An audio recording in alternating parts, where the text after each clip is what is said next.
J'espère que vous allez bien, j'espère que vous vous portez bien.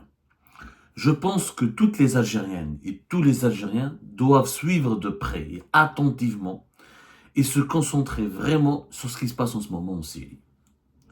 La Syrie elle a été oubliée des radars de la presse internationale. Depuis le début de la guerre à Gaza et de l'offensive, des problèmes du conflit israélo-palestinien et des violences génocidaires de l'armée israélienne dans le territoire de Gaza, et depuis en plus les éliminations des responsables du Hezbollah et la guerre, les affrontements militaires sur le territoire libanais, on a oublié la Syrie. La Syrie a été oubliée. On l'a reléguée au second plan. Et on a pensé qu'en Syrie, tout a été réglé, que le régime syrien a bien gagné la guerre et qu'il a repris le contrôle du pays et que son renversement n'est plus à l'ordre du jour. On s'est beaucoup trompé. Depuis le 27 novembre dernier, la guerre en Syrie a recommencé. Je rappelle que la guerre en Syrie, c'est quand même 13 ans de conflit, depuis 2011. Je rappelle. Il y a eu plus de 500 000 morts. 50% des infrastructures de la Syrie ont été totalement détruites. Les dégâts sont évalués à plus de 540 milliards de dollars. Plus de 6 millions jusqu'à 7 millions de Syriens ont été obligés de fuir et de quitter leur pays. 1 million de Syriens, plus de 1 million de Syriens séjournent ou là ont dû se réfugier en Europe. 3 millions et 600 000, presque 4 millions de Syriens ont été obligés de se réfugier en Turquie, et surtout la majorité d'entre eux dans des camps de réfugiés où les conditions de vie sont extrêmement précaires, pour ne pas dire inhumaines. Sans parler des millions, on parle de 2 à 3 millions de Syriens entre la Jordanie et le Liban.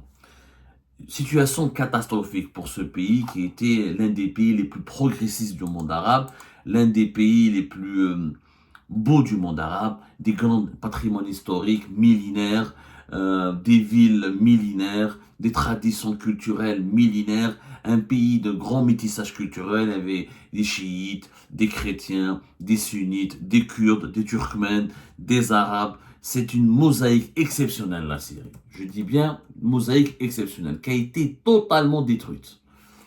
Totalement. Selon les statistiques de l'ONU, plus de 16 millions de Syriens vivent dans la pauvreté absolue. Et bon, personne ne parlait beaucoup de la Syrie en ce moment, jusqu'à ce 27 novembre 2024, où une nouvelle offensive militaire a été lancée par des rebelles syriens.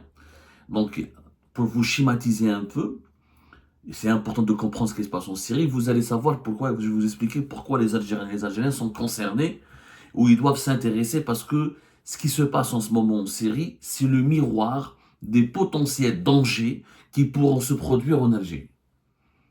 Je le dis sans vouloir semer la panique, sans vouloir effrayer mes compatriotes, mais la Syrie est une petite Algérie dans le Moyen-Orient. Je vais vous dire pourquoi. D'abord, comment la situation était sur place.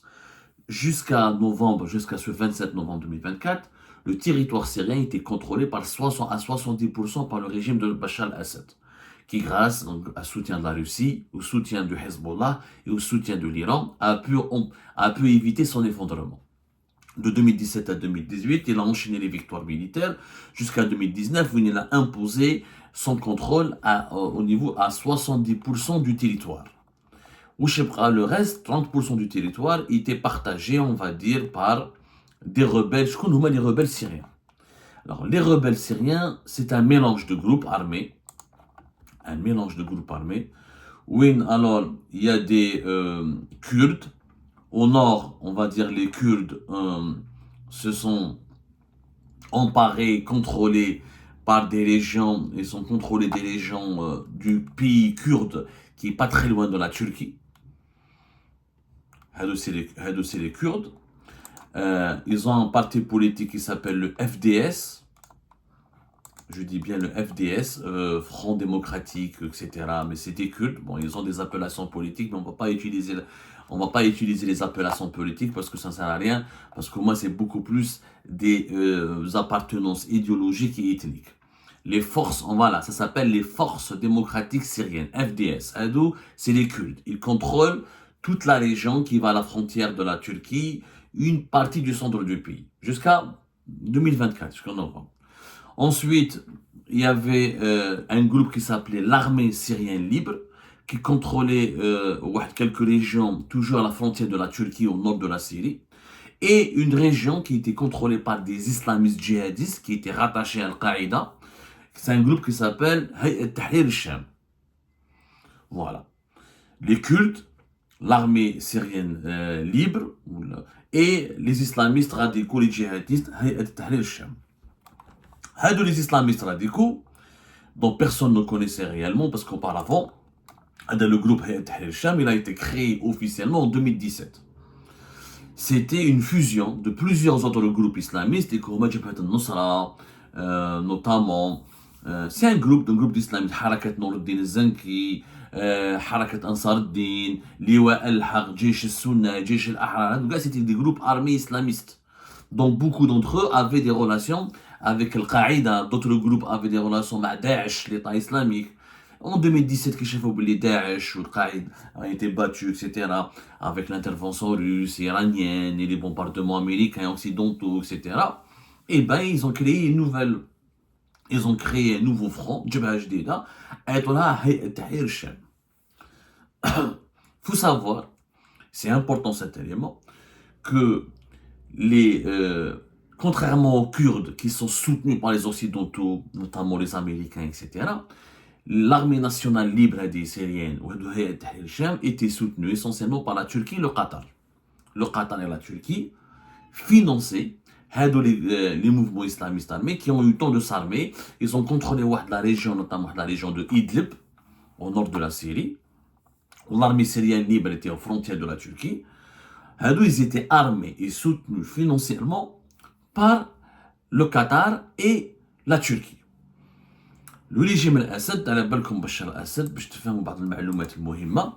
il avait un problème avec toutes les monarchies du Golfe. Au début de la guerre civile en Syrie, même l'Arabie Saoudite ou les Émirats voulaient provoquer la chute du régime de Bachar al-Assad parce qu'il était assimilé à un allié et un vassal de l'Iran.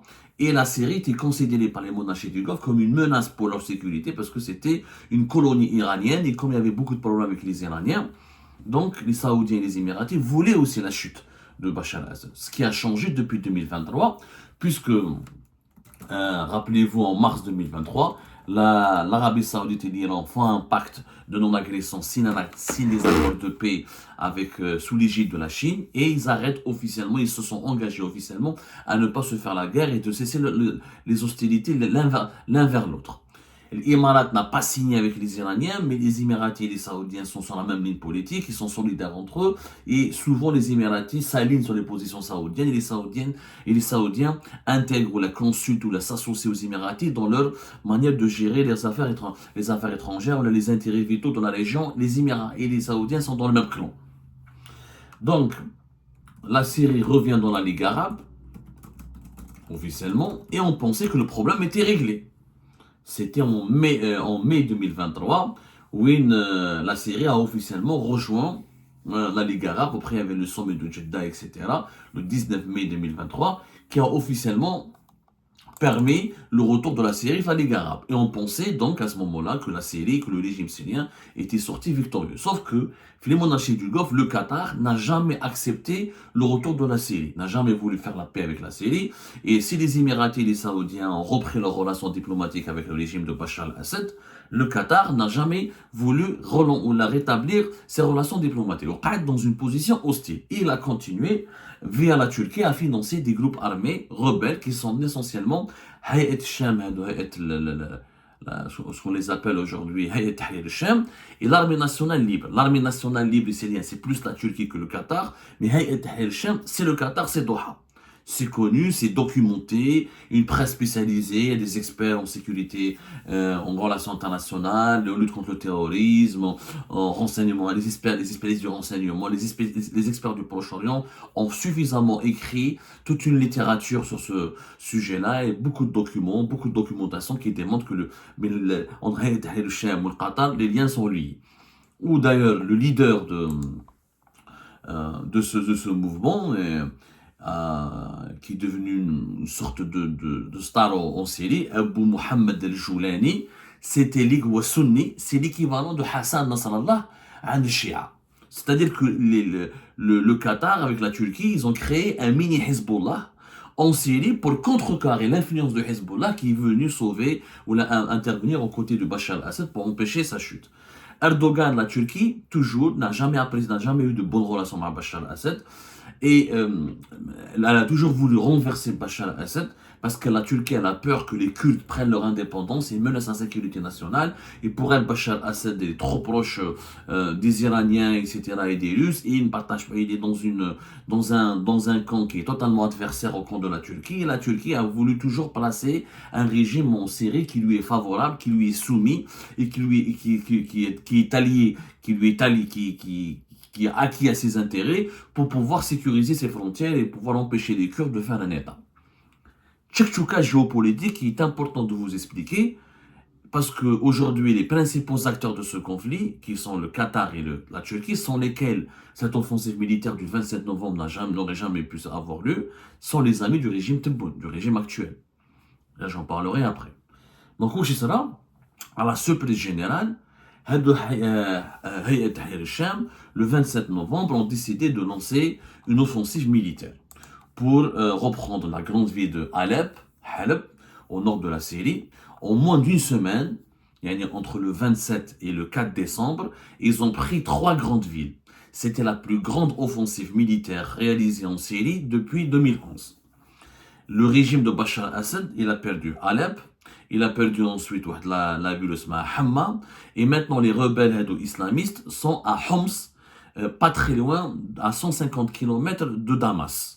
C'est l'avancée la plus importante. Aucune d'autres villes importantes qui sont menacées. La province de Dra, pas loin de Damas, qui est aussi menacée. Et si Homs tombe dans les jours à venir ou dans les heures à venir, et ben le régime de Bachar al-Assad sera décapité. Il y a un risque d'effondrement de Bachar al-Assad. Ce qui se passe donc en Syrie est très important parce qu'il y a un risque que Bachar al-Assad tombe. L'allié russe, les Russes sont très occupés à ce qui se passe avec l'Ukraine, avec leur offensive militaire en Ukraine. Ils ont diminué leurs moyens militaires et leurs soldats et leurs unités de combat en Syrie. Je rappelle que la Russie elle a une base marine à la Takiye, si je prononce bien, c'est une ville au niveau de la Méditerranée, ils ont un port important, etc. Donc, ils ont diminué leurs forces en place parce que la Russie ne pouvait pas se battre sur tous les fronts. Elle était obligée l'attaquer. C'est la côte méditerranéenne de la Syrie. Et les Russes, pour le moment, ne font que bombarder. Ils ne font que bombarder les positions des rebelles pour les ralentir. Mais ils n'y arrivent pas. Ils n'y arrivent pas parce que c'est des vastes étendues, c'est des vastes territoires et l'offensive était très rapide. Et l'armée syrienne s'est effondrée trop rapidement. Il y a trop de corruption, pas beaucoup de défections. Et Bachar al-Assad n'est pas reconnu vraiment. Sa légitimité pose problème. Les soldats syriens sont mal équipés, sont mal payés. Et le Bachar al-Assad a toujours compté sur les milices du Hezbollah, sur les soutiens iraniens et le soutien russe. Sauf que cette fois-ci, le soutien russe n'est pas important parce que la Russie n'a pas les moyens militaires de faire les guerres partout. Elle fait face déjà à une guerre terrible en Ukraine. Et les Iraniens sont en confrontation directe avec l'Israël. Ils ont perdu à travers le Hezbollah, ils ont perdu leurs alliés. Le Hezbollah, il a été très très affaibli. Et la mort de Hassan Nasrallah et les attaques israéliennes sur le sol iranien et la confrontation directe entre Israël et l'Iran empêche un peu l'Iran, affaiblit un peu l'Iran et déconcentre un peu l'Iran. Et l'Iran a du mal aujourd'hui de se redéployer et d'aller sauver un peu le soldat Bachar al-Assad. Maintenant, on ne sait pas ce qui va se passer. Parce que maintenant, les experts, il y a deux théories. Certains experts, les Iraniens vont intervenir dès que la ville de Homs va tomber, que les rebelles islamistes s'approcheront de Damas, que les Iraniens vont sauver Bachar al-Assad, ils vont empêcher que les rebelles prennent Damas. Et ces rebelles sont essentiellement islamistes djihadistes, parce que l'armée nationale libre, les Kurdes, pour le moment, n'interviennent pas beaucoup dans cette offensive. Ou l'armée nationale libre, qui est plus de gauche, ils sont plus démocrates, etc. C'est pas eux l'élément le plus décisif, c'est pas eux qui remportent le plus de victoires sur le terrain, c'est Hayat Tahrir al-Sham. Donc, ou les Iraniens vont juste sauver Damas, ou les Iraniens qui sont déstabilisés, qui ont peur d'une confrontation qui ont peur d'un piège. Ils veulent qu'on va se lancer en Syrie, Israël va nous attaquer en Syrie et on va se retrouver en guerre directement avec Israël sur le sol syrien. Déjà que nous avons beaucoup perdu de pertes au Liban avec le Hezbollah, les Iraniens sont extrêmement déstabilisés. Ou ils vont laisser tomber Bachar al-Assad. Peut-être qu'il y a un deal entre les Iraniens et les Israéliens et les Occidentaux. On laisse tomber Bachar al-Assad et on tourne la page et vous nous laissez faire le programme nucléaire. En tout cas, ni les Russes comme les Iraniens, leur soutien cette fois-ci à Bachar al-Assad il est extrêmement faible et peu efficace. Les Russes, pour des raisons logistiques, ils sont impliqués dans une guerre déjà importante et atroce qui leur coûte beaucoup de moyens en Ukraine. Donc, ce n'est pas comme en 2018 ou en 2017 ou en 2016. Ils n'ont plus les mêmes moyens ni les mêmes troupes à mobiliser pour venir en aide à Bachar al-Assad. Peut-être qu'ils vont essayer avec les Iraniens d'empêcher la chute de Damas. Mais quoi qu'il arrive, les rebelles là sont en train de contrôler pratiquement tout le nord de la Syrie. Alors, vous allez me dire, après Abdou, en quoi l'Algérie est concernée? L'Algérie est concernée sur le plan géopolitique et diplomatique. Pourquoi? D'abord, les alliés du régime algérien actuel, qui sont le Qatar et la Syrie, qui sont le Qatar et la Turquie, excusez-moi, sont à l'origine de cette offensive. Les islamistes et les djihadistes de Hayat Tahrir al-Sham n'auraient jamais pu, s'ils n'avaient pas été financés, équipés par le Qatar et la Turquie, n'auraient jamais pu en lancer cette offensive. Donc, un de les deux pays avec lesquels le régime Tebboune a construit de très excellentes relations. Il faut savoir que Tebboune a été au moins 2 reprises au Qatar, il a été au moins 2 reprises en Turquie, que les dirigeants qataris sont venus, les maîtres du Qatar et les dirigeants du Qatar sont venus en Algérie à plusieurs reprises, que Erdogan et les dirigeants turcs sont venus à plusieurs reprises en Algérie. Il y a une lune de miel entre le régime algérien actuel et la Turquie et le Qatar. Est-ce qu'aujourd'hui, les dirigeants algériens ne devraient pas se poser la question, est-ce qu'ils ont choisi des bons alliés? De la Turquie et le Qatar, ne sont pas du tout dignes de confiance.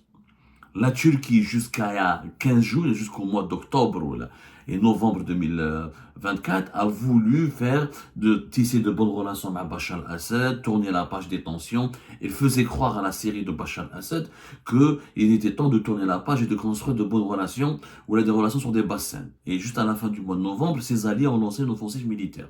Le Qatar n'a jamais voulu faire la paix avec la Syrie, n'a jamais voulu que la paix soit pacifique, que la paix revienne sur le territoire syrien, alors que la Syrie a été totalement détruite et que des millions de Syriens vivent exilés à l'étranger dans des conditions inhumaines.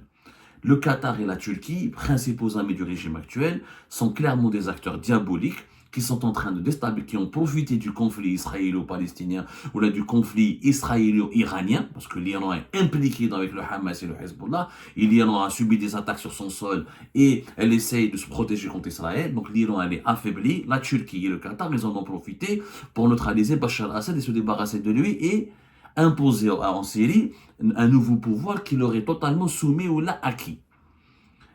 De tels alliés, est-ce qu'ils sont dignes de confiance? Comment se fait-il que le régime actuel fasse confiance à la Turquie et au Qatar, des pays qui sont en train d'alimenter financièrement et politiquement la division de la Syrie et son deuxième ou énième effondrement? Redouachallah, si nous sommes confrontés à des risques ou à des animosités ou à un risque de guerre, est-ce qu'on ne risque pas, nous, l'Algérie aussi, d'avoir des trahisons, des coups de poignard de la part de la Turquie et du Qatar? Est-ce qu'on peut leur faire confiance des pays qui soutiennent des mouvements islamistes djihadistes qui étaient les anciens alliés d'Al-Qaïda? Ce qui est contraire à la ligne politique et idéologique du régime algérien qui n'a jamais voulu être l'ami. L'Algérie n'a jamais toléré qu'on soutienne des groupes islamistes radicaux, des groupes terroristes, ou affiliés à des groupes terroristes, ou des groupes armés qui sèment la terreur contre les populations civiles. Nous avons vécu ce que c'est que la guerre civile en Algérie, nous connaissons son prix, nous connaissons les éventuels, nous connaissons ce que c'est que les ravages d'une guerre civile. Et pourtant, le régime actuel est ami avec 2 puissances régionales, qui sont la Turquie et le Qatar, qui alimentent cette guerre civile et qui l'entretiennent. Deuxième interrogation que devrait se poser, la deuxième question à laquelle le régime actuel, les dirigeants actuels devraient se la poser et chercher des éventuelles réponses. Le soutien de la Russie.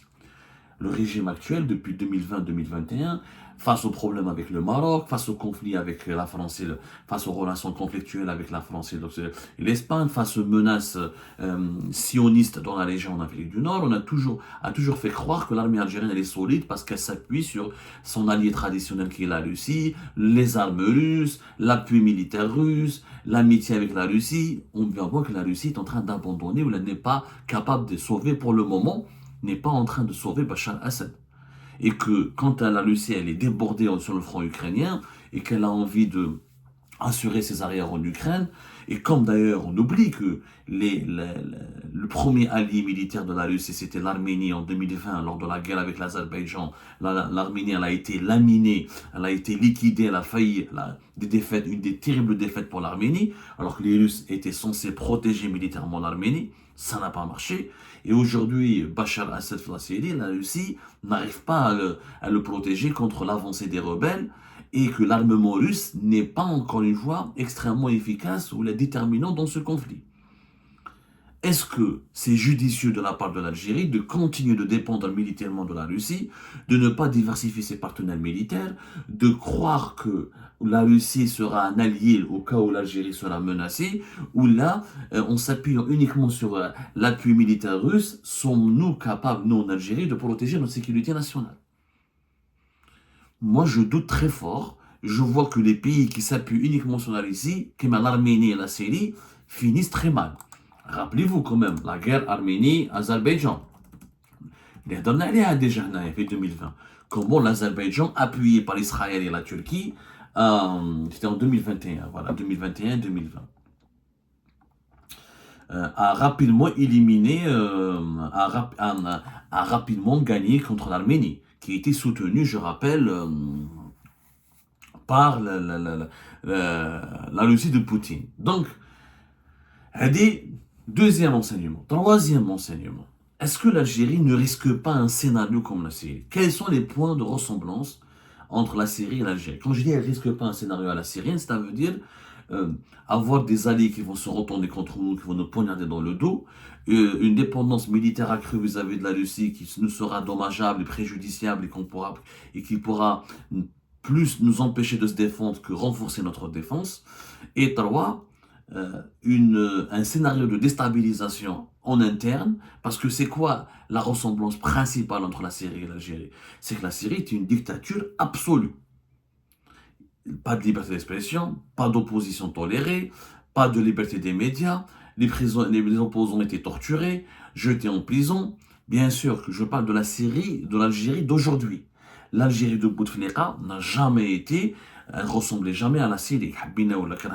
L'Algérie de Bouteflika, c'était l'un des pays arabes les plus libéraux, parmi les plus libéraux des pays arabes. Il y avait une liberté d'expression, il y avait des partis politiques, il y avait des manifestations, il y avait des chaînes de télévision.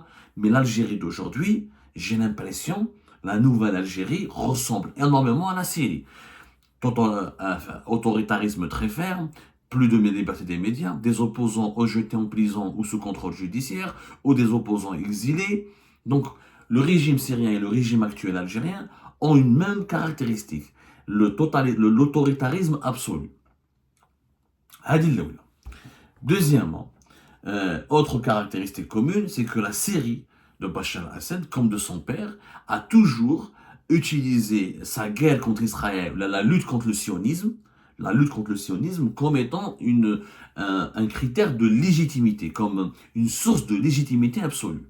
En Syrie, c'est simple, on pouvait pas faire de l'opposition, on pouvait pas demander la démocratie, on pouvait pas demander l'alternance au pouvoir parce que le régime disait nous sommes en guerre contre Israël. Israël occupe le plateau du Golan, ce qui est vrai, c'est un territoire syrien au nord du pays, et la Syrie est menacée par Israël, etc. Donc, la lutte contre le sionisme a été toujours utilisée comme prétexte par le régime syrien pour réprimer toute opposition, toute volonté de démocratiser le pays et toute volonté de faire une alternance au pouvoir. وعاشوا بها الديسكور وهذا لو discours c'est exactement le même discours qui est utilisé en ce moment par le régime algérien. Le régime algérien actuellement, Hadrazouj, on peut pas faire la démocratie, on peut pas faire la liberté de la presse, on est menacé par les sionistes sont aux portes de l'Algérie, les sionistes sont au Maroc, ils sont implantés au Maroc, et les sionistes sont la Mauritanie, les sionistes sont les pays du Sahel, les alliés du sionisme avec les Émiratis, etc., sont en Libye, donc on est menacé par le sionisme, et comme on doit lutter contre le sionisme, et comme on est en guerre contre le sionisme, donc on ne doit plus rien contester, pas de démocratie, pas d'opposition, pas de liberté de la presse, il n'y a qu'une seule personne qui décide, c'est le chef de l'État, qu'un clan. Et d'ailleurs, la troisième caractéristique commune, c'est le monopole du pouvoir par un seul clan. En Syrie, c'est le clan Assad, en Algérie, c'est le clan Tebboune. On va inclure même Shengriha et Tebboune sont dans le même clan, qui finalement. Et qui ne veulent pas partager le pouvoir. On a bien vu ce qui s'est passé avec les élections présidentielles anticipées du 7 septembre dernier. Donc, les trois caractéristiques devraient nous faire peur. Parce que c'est quoi les enseignements que l'on peut tirer de la crise syrienne, de ce qui se passe en ce moment en Syrie? Que la dépendance militaire vis-à-vis de la Russie est extrêmement mauvaise, que dépendre de ses alliés pour se protéger, c'est pas possible. De deux, le fait que la Syrie soit un pays autoritaire, ça a affaibli, parce qu'aujourd'hui, l'armée syrienne ne se bat pas, parce qu'elle n'est pas motivée. Je ne vais pas me battre pour un dictateur. Bachar al-Assad, ils ont des argents à l'étranger, ils sont soutenus par les Russes, par les Iraniens. Bachar al-Assad, il sera récupéré par les Iraniens, par les Russes, parce que la légitimité du pouvoir n'est pas reconnue. Il ne peut pas y avoir de légitimité quand c'est un tyran, quand c'est un dictateur. Donc, le fait d'imposer un autoritarisme absolu, c'est un danger pour un pays comme l'Algérie, comme ça l'a été pour la Syrie. Les pays qui sont sûrs, les pays qui se protègent, les pays qui sont forts, ce sont les pays où il y a une véritable opposition, où il y a un dialogue avec la société civile, où il y a une unité nationale qui est conservée, parce qu'il n'y a pas un seul groupe qui opprime les autres groupes, tout le monde peut parler, tout le monde peut s'exprimer. Bien sûr, il y a des lignes rouges, on ne parle pas de démocratie à la suédoise ou de démocratie suisse, mais il y a un pays où la société civile, où la population peut respirer.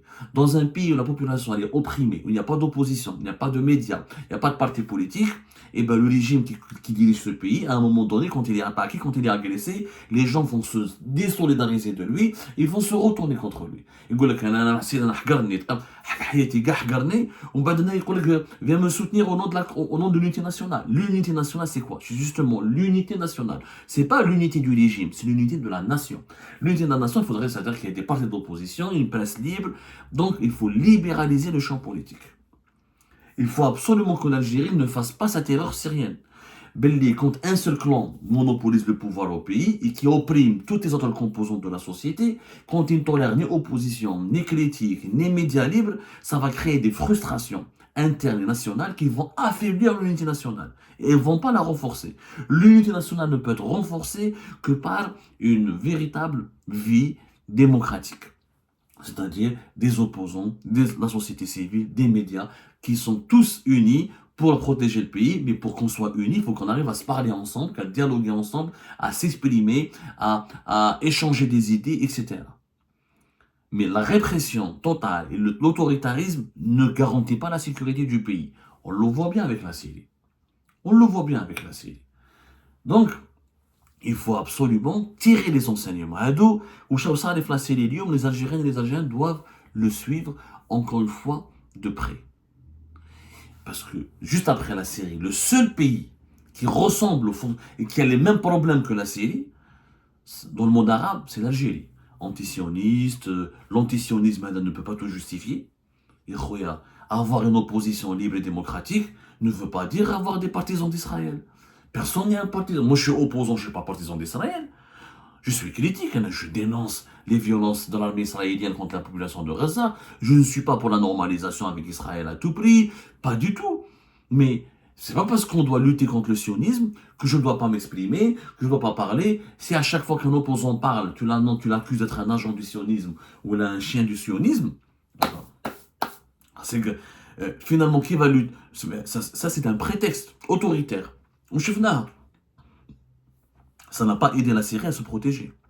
La lutte contre les menaces sur le sionisme ou l'islamisme djihadiste, contre toutes les menaces extérieures contre un pays, doit mobiliser tous les enfants, toutes les forces vives de ce pays.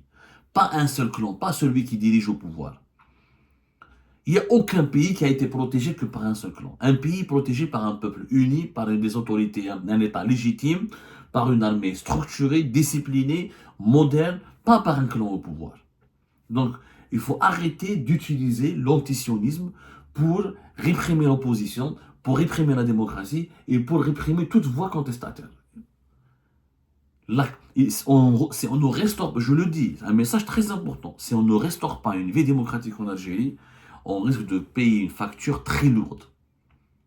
On risque d'emprunter le choix, la voie de la Syrie. Dans un pays où il y a beaucoup de frustration, où il y a beaucoup de répression, où il y a beaucoup d'injustice, où il y a beaucoup de hogra, c'est très facile de manipuler les esprits. C'est très facile de diviser la population, de remonter une partie de la population contre l'autre partie de la population. Il faut faire très attention. Très, très attention. Heureusement qu'en Algérie, il y a des différences avec la Syrie qui sont importantes. Nous n'avons pas le même... on n'est pas une mosaïque de minorités. Nous n'avons pas beaucoup de minorités. Donc normalement, le sentiment d'unité nationale, il est plus facile à garantir. On n'a pas une minorité chiite, minorité chrétienne, minorité kurde aussi importante. On a une diversité, on a des ibadites, on a des berbères, mais la majorité de la population algérienne, elle est berbère. Les Kabyles, c'est des berbères comme les gens de Betna, de Moulbouaki, etc.